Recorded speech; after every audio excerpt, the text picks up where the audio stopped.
अगर ये वीडियो अच्छा लगे तो लाइक और शेयर कीजिए, साथ ही साथ चैनल को सब्सक्राइब भी कीजिए। कक्षा 10वीं गणित, और आज हम शुरुआत करते हैं अध्याय 3, जिसमें दिया है एक चर का द्विघात समीकरण। तो इससे पहले अध्याय 1 में आप बहुपद पढ़े हो। अगर अध्याय 1 बहुपद आपको अच्छे से आता है तो ये अध्याय जो है बहुत ही इजी है। देखिए, अध्याय का नाम क्या है? एक चर का द्विघात समीकरण। और जब हम बहुपद की बात करते हैं तो वहां पर भी हम पढ़े हैं चर क्या है, अचर क्या है और बहुपद क्या है। चलिए, बहुपद की परिभाषा में एक बार फिर से रिपीट करते हैं। ऐसे बीजीय व्यंजक जिसमें चर राशियों का घात पूर्ण संख्या हो। चर राशियों का जो घात है वो पूर्ण संख्या होना चाहिए, तब उस बीजीय व्यंजक को हम कहते हैं बहुपद। फॉर एग्जाम्पल,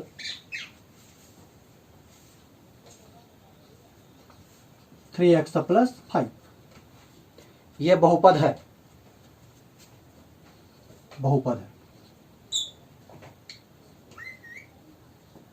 क्योंकि यहाँ पर चर राशि x है और x का घात कुछ नहीं दिया है, मतलब 1 है, और 1 जो है पूर्ण संख्या है। दूसरा एग्जाम्पल हम लेते हैं, x² + 6x + 5 ये भी बहुपद है। ये भी बहुपद है। क्यों है बहुपद? बहुपद की परिभाषा में क्या देखना पड़ता है हमको कि चर राशि का जो घात है वो होना चाहिए पूर्ण संख्या। यहाँ पर चर राशि x है और ये घात 2 है, ये भी पूर्ण संख्या है। और यहाँ पर घात इस x जो चर राशि है उसका घात कुछ नहीं दिया है, मतलब फिर से ये 1 है। तो यहाँ पर दोनों चर राशि एक ही है, दो जगह में है, तो इन चर राशियों का जो घात है वो पूर्ण संख्या में है, मतलब ये बहुपद है। और भी हम ये पढ़े हैं कि मान लो हमारे पास x² + 3√x + 2 है। ये बहुपद होगा कि नहीं होगा? ये बहुपद नहीं है। यह बहुपद नहीं है।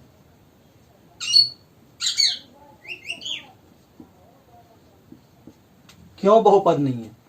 यहाँ पर जो घात 2 है ये तो पूर्ण संख्या है, लेकिन अगर हम इसकी बात करें √x की, तो इसको हम लिखते हैं x का पावर 1/2, और ये जो 1/2 है ये पूर्ण संख्या नहीं है। ये पूर्ण संख्या नहीं है।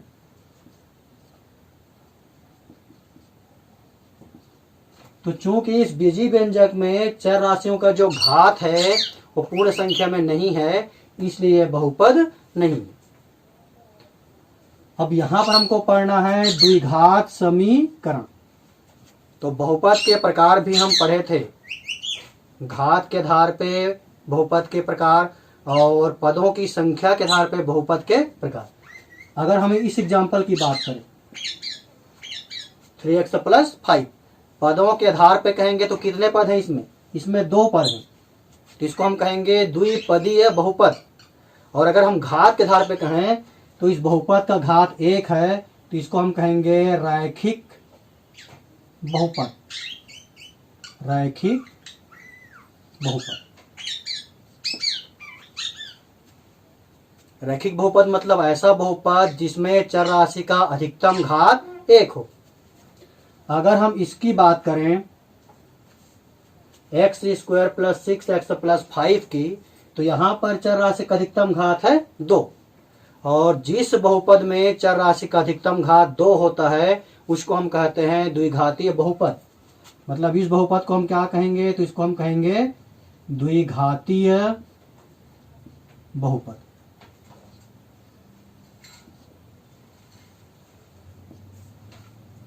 अब ये जो बहुपद है 3x + 5, इसको हम ऐसा कर देते हैं, 3x + 5 = 0 कर दिए मान लो, या फिर 0 ही नहीं करना है तो कुछ और भी कर सकते हैं।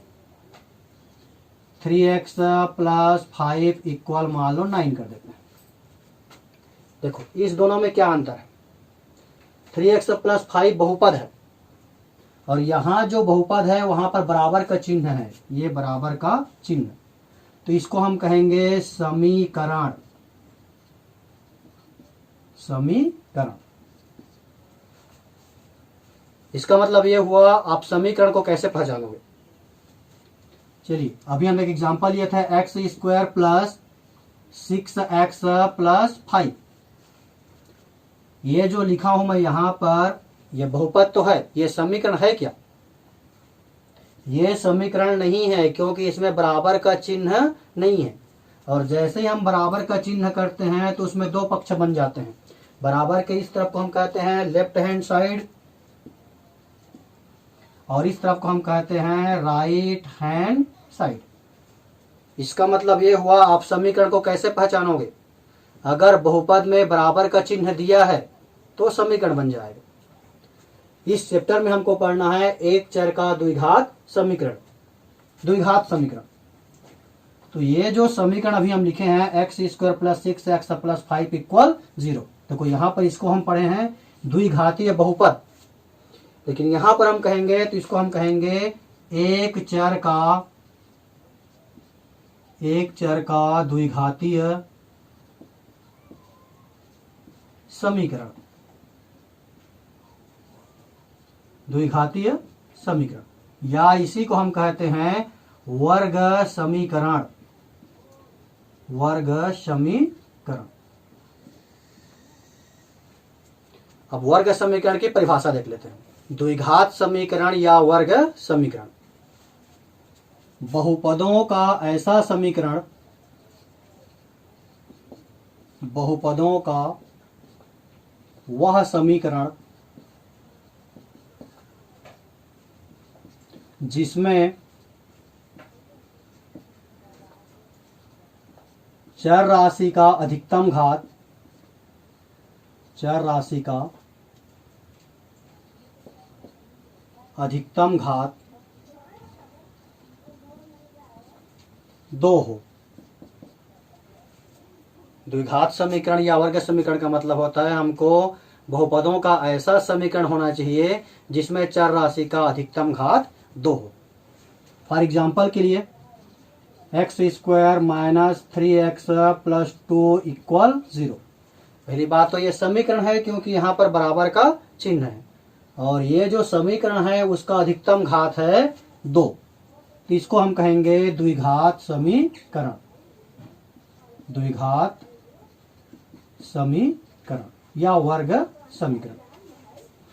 वैसे द्विघात समीकरण को मानक रूप में हम लिखें तो इसको हम लिखते हैं ax square plus bx plus c equal 0, जहां ये जो a b c है, a b c, इनको होना चाहिए वास्तविक संख्याएं, वास्तविक संख्याएं। साथ ही साथ a का मान जो है 0 नहीं होना चाहिए, क्योंकि a का मान 0 हो जाएगा यानी कि घात 2 वाले पद का मान 0 हो जाएगा, और घात 2 वाले पद का मान 0 होगा तो उसका अधिकतम घात 2 नहीं रहेगा। प्रश्नावली पहला में आपको यही पढ़ना है कि जो जो समीकरण दिया है उसमें से कौन कौन से समीकरण वर्ग समीकरण हैं। तो पहली बात तो आपको ये देखना है कि वो बहुपद है कि नहीं है। पहली शर्त, बहुपद होना चाहिए और अधिकतम घात होना चाहिए 2, तब वो वर्ग समीकरण होगा। जो द्विघात समीकरण या वर्ग समीकरण होते हैं ये तो मानक रूप है, मानक रूप में 3 पद है, 1 पद, 2 पद और 3 पद। 2 पद भी हो सकता है। फॉर एग्जाम्पल के लिए अगर हम लिखें एक्स स्क्वायर माइनस 9 इक्वल 0, यह भी द्विघातीय समीकरण है, यह भी वर्ग समीकरण है, क्योंकि यहां पर यह बहुपद है और इसका अधिकतम घात है 2। या फिर और भी एग्जाम्पल हम लिख सकते हैं। मान लीजिए हमको दिया है x प्लस 1/x इक्वल 0, यहां पर घात आपको 1 दिख रहा है, यहां घात 1 है, यहां घात 1 है, और परिभाषा क्या कहता है, घात को होना चाहिए अधिकतम 2। लेकिन इसको हम सॉल्व करें तो इसको हम क्या लिखेंगे, x इंटू एक्स, ये हो जाएगा x square plus 1/x equal 0। या फिर इसको हम कहेंगे तो एक्स स्क्वायर प्लस 1 इक्वल, ये x इंटू 0 ये हो जाएगा 0। तो ये जो एक्स स्क्वायर प्लस 1 मिला है, यहाँ पर अधिकतम घात है 2, तो ये भी वर्ग समीकरण है।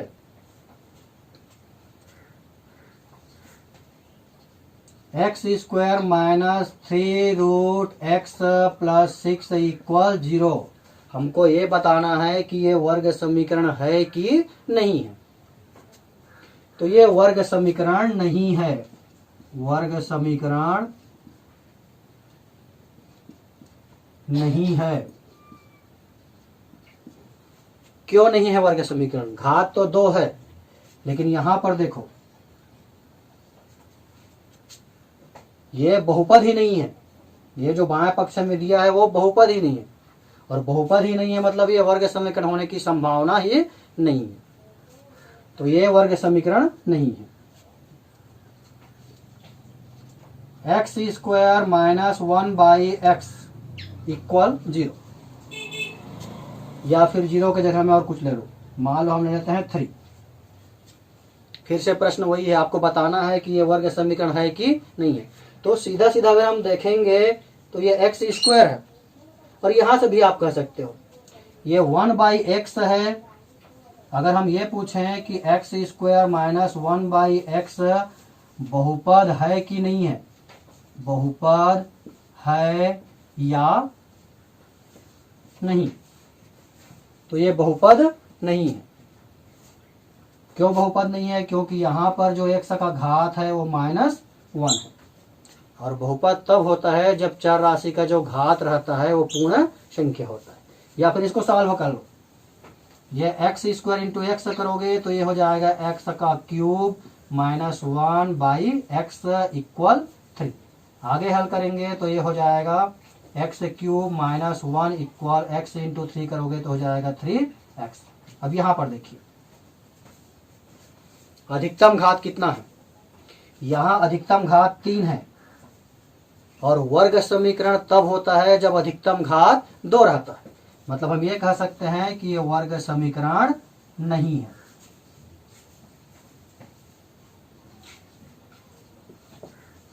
x प्लस वाई इक्वल 10 ये वर्ग समीकरण है क्या?